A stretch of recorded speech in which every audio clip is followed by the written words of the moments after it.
इसमें ये country wise होते हैं रिलेशन, और हम माशी लिहाज से इतने कमज़ोर हैं। देखें, हम कशकोल उठा के भाग रहे हैं 1 बिलियन, किसी से 2 मिलियन, IMF से 3 बिलियन डॉलर के लिए। तो वो जो आपको पता है, बकारियों की तो घर में नहीं इज्जत होती, तो बाहर क्या है, तो ये वजह। और इंडिया का जो आपको माननी पड़ेगी एक चीज़, माशी लिहाज से इस वक्त वो स्ट्रांग है। तो उससे पता लगता है कि आपकी आर्मी का तेल निकल चुका है। वो कुछ भी क्लेम करें, देखिए इज्जत से बड़ी कोई चीज नहीं होती। वैसे तो आप कहती हैं कि इज्जत आनी आनी चीज होती है, कोई इतनी बड़ी फर्क नहीं पड़ता हमारी कंट्री को, तो मैं समझता बात को।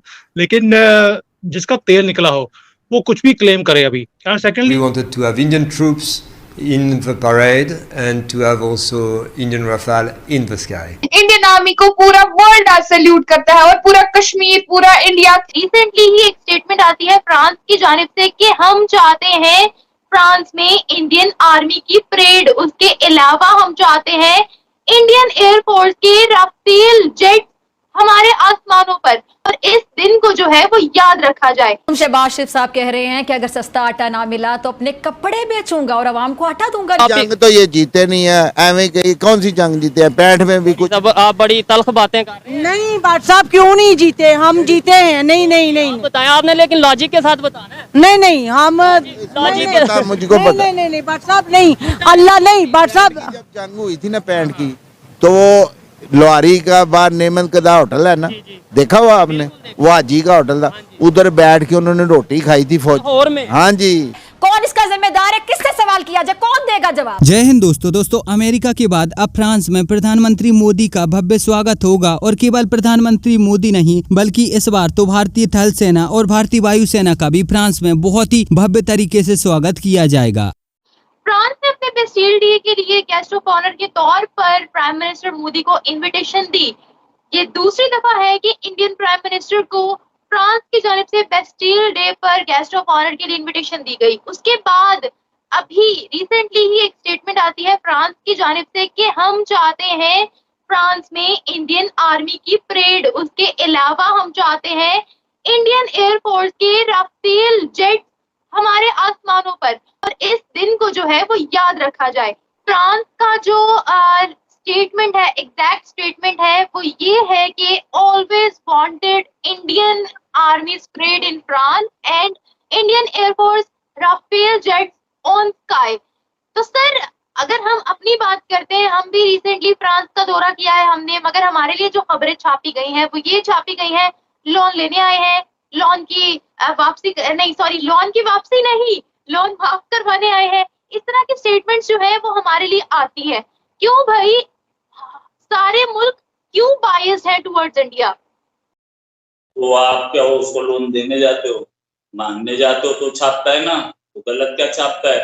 आप क्या उसको गोलगप्पे खिलाने जाते हो, जो बिरयानी खिलाने जाते हो? लोन लेने जाते हो, बोलता लोन लेने आया था, तो वो छप जाती है। तो यार ये तो अब आज से तकरीबन 1.5 महीने पहले मैंने आपको ये बात बताई थी कि प्रधानमंत्री मोदी फ्रांस के बेस्टिल डे यानी कि फ्रांस के राष्ट्रीय दिवस पर फ्रांस विजिट करेंगे, क्योंकि फ्रांस के राष्ट्रपति के द्वारा प्रधानमंत्री मोदी को एक मुख्य अतिथि के तौर पर आमंत्रित किया गया है। यह कार्यक्रम 14 जुलाई को होगा और इससे पहले ही प्रधानमंत्री मोदी फ्रांस पहुँच जाएंगे। फ्रांस के राष्ट्रीय दिवस पर जो कार्यक्रम होगा, इस कार्यक्रम में फ्रांस की थल सेना के साथ साथ भारतीय थल सेना भी वहाँ पर अपना पराक्रम दिखाएगी। इतना ही नहीं, जो भारतीय रफाल है वह फ्रांस के रफाल के साथ पेरिस में परेड के तौर पर उड़ेंगे। कुल मिलाकर फ्रांस की तरफ से प्रधानमंत्री मोदी के साथ साथ हमारी थल सेना और वायुसेना को भी बहुत ही ज्यादा महत्व दिया जा रहा है। और अब इस बात को लेकर पाकिस्तानी को बहुत ही ज्यादा खराब लग रहा है, क्योंकि हाल ही में फ्रांस ने पाकिस्तान समेत कई मुस्लिम देशों के लोगों को वहां पर आने से बैन कर दिया है, जबकि भारतीय मुसलमानों को आज भी फ्रांस में आने की पूर्णतः आजादी है। और ऐसा क्यों हुआ है, इसका कारण शायद आपको पता होगा कि आज फ्रांस में दंगा भड़का हुआ है, और इसका मुख्य कारण है इस्लामिक देशों के लोग। फ्रांस में इस्लामिक देशों से आए लोगों की संख्या 10% से ज्यादा हो चुकी है, और अब ये फ्रांस में अपने हिसाब से काम करते हैं। फ्रांस की सरकार की कोई भी बात नहीं सुनते और उनका विरोध करते हैं।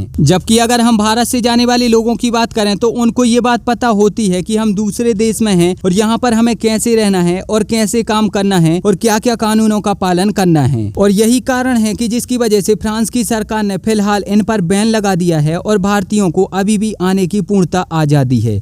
बचा क्या पीछे? अब थोड़ा तेल था, तेल भी निकल गया इनका, और फिर उसके बाद इज्जत थी। वो पूरी की पूरी कंट्री ने गालियां निकाल निकाल के जो मीम्स बने हैं, मैंने किसी कंट्री के आर्मी के लिए इतने मीम्स नहीं देखे जितने मैंने पिछले 2 महीने में, थैंक्स टू इमरान खान, जो मैंने देखे हैं आपकी कंट्री में। तो उससे पता लगता है कि आपकी आर्मी का तेल निकल चुका है। वो कुछ भी क्लेम करें, देखिए इज्जत से बड़ी कोई चीज नहीं होती। वैसे तो आप कहती हैं कि इज्जत आनी आनी चीज होती है, कोई इतनी बड़ी फर्क नहीं पड़ता हमारी कंट्री को, तो मैं समझता बात को।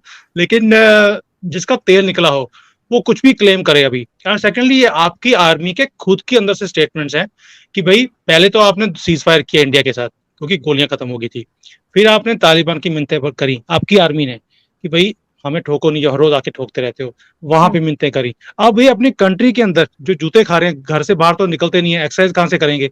सो ये हालत है कि अब घर में भी जूते खा रहे हैं, बाहर से तो पढ़ने ही पढ़ने हैं इनको।